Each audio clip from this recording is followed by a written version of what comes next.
Chers spectateurs, bonsoir. Je suis ravi d'assister à l'inauguration de la Cinémathèque marocaine. Ravi de partager ce moment unique avec vous.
Que pensez-vous du cinéma marocain? Ce soir, c'est un grand moment de bonheur et de fierté. En tant que citoyen marocain, cinéphile et un dépositaire avec tous mes compatriotes musulmans d'une très grande et d'une belle histoire du cinéma au Maroc. Maintenant, cette histoire a une adresse. Elle est dans cette cinémathèque. Et voilà, c'est une nouvelle page qui va s'ouvrir pour le 7e art chez nous. Il est chez nous, chez lui.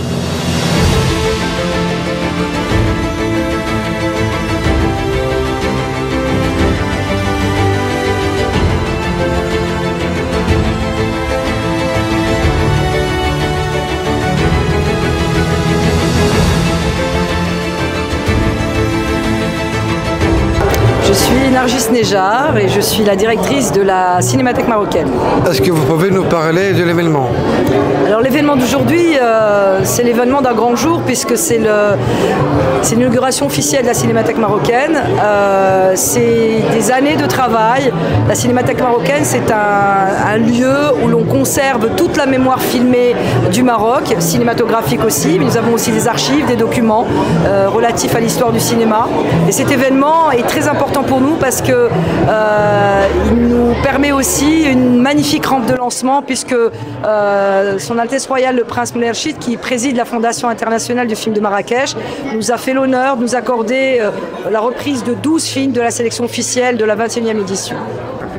Le Maroc peut-il devenir un pôle majeur de l'industrie cinématographique en Afrique et dans le monde arabe?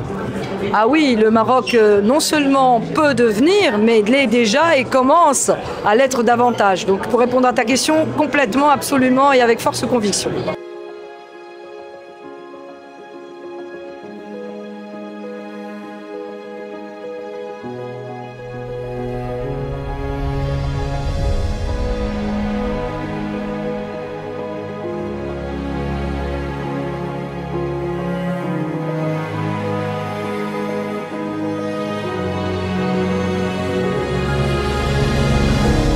Comment me présenter? Je suis à la Cinémathèque, je m'appelle Nabil Lahlou et je suis ravi de connaître Paul.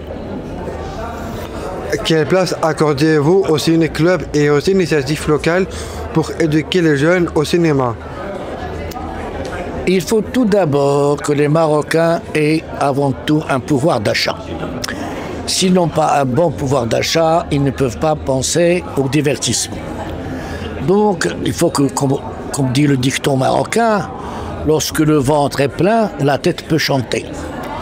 Alors ce qu'on peut conseiller aux jeunes, c'est dès le départ, il faut qu'on les intéresse dès la scolarité. C'est-à-dire à la fin de l'école primaire, on leur fait montrer des petits films de temps en temps, etc. Et habituer leur regard à l'image. Ensuite, il faut les éduquer à aller au cinéma. Bien entendu, le cinéma, il est commercial. Mais la Cinémathèque est une bonne occasion pour ces jeunes de découvrir peut-être de vieux films. Et surtout des films marocains.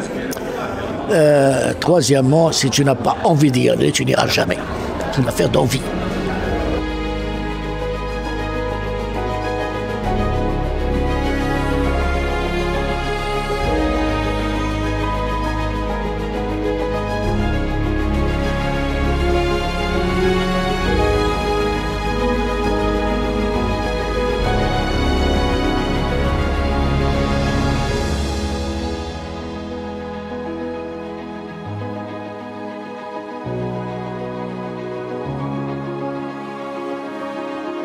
Bonsoir, je m'appelle Marim Zaimi, je suis une actrice marocaine. Voilà. Que pensez-vous de l'événement? Alors l'événement est très chouette, c'est vraiment magnifique. Et j'ai eu beaucoup de plaisir à assister à cette inauguration. J'ai eu beaucoup d'émotions à écouter Nargis parler si profondément de son projet, de ce qu'elle voulait en faire depuis longtemps. Et là, ça se réalise et je suis contente d'être là avec elle. Qu'avez-vous préparé au Ramadan? Harira. Non, à part la Harira.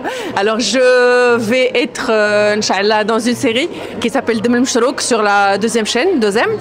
Et c'est une série qui est vraiment... Moi, je pense qu'elle va être magnifique parce qu'elle parle de sujets très différents, nouveaux dans la télé marocaine, dans le drame marocain ou les séries marocaines. Et c'est une série aussi exceptionnelle parce qu'il y a beaucoup de comédiens dedans, il y a beaucoup de talents dedans, il y a beaucoup de gens magnifiques. Et voilà. Je ne veux pas dire quelque chose sur la série, mais ça va être super bien, Inch'Allah. Merci. Merci à toi, Paul.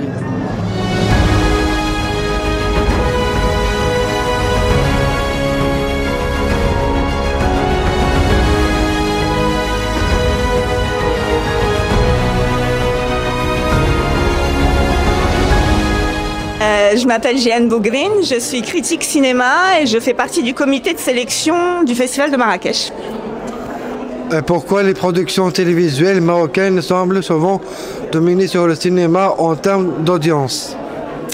Alors, je ne suis pas une grande spécialiste de la télévision, mais c'est vrai que dans le monde entier, on l'a vu, et comment la télévision a pris le dessus sur le cinéma avec notamment des producteurs, des réalisateurs de cinéma, des castings de cinéma viennent à la télé, viennent aux séries, et c'est vrai que je pense que c'est plus accessible tout simplement parce que les séries sont à la télé et la télé on l'a à la maison et donc du coup il y a une certaine proximité avec le public depuis toujours et le cinéma reste quelque chose de choisi. On va vers le cinéma alors que la télé vient à nous, donc je pense qu'il y a un côté accessibilité, je pense. Après il y a plein de facteurs, mais je pense que le plus évident c'est ça. Et malheureusement ça va de mieux en mieux maintenant grâce à tout ce que fait le ministre, etc. Mais on est quand même un pays, on est passé de 130 cinémas dans les années 70-80 à 30 salles de cinéma. Donc, mais ça va arriver, ça va arriver.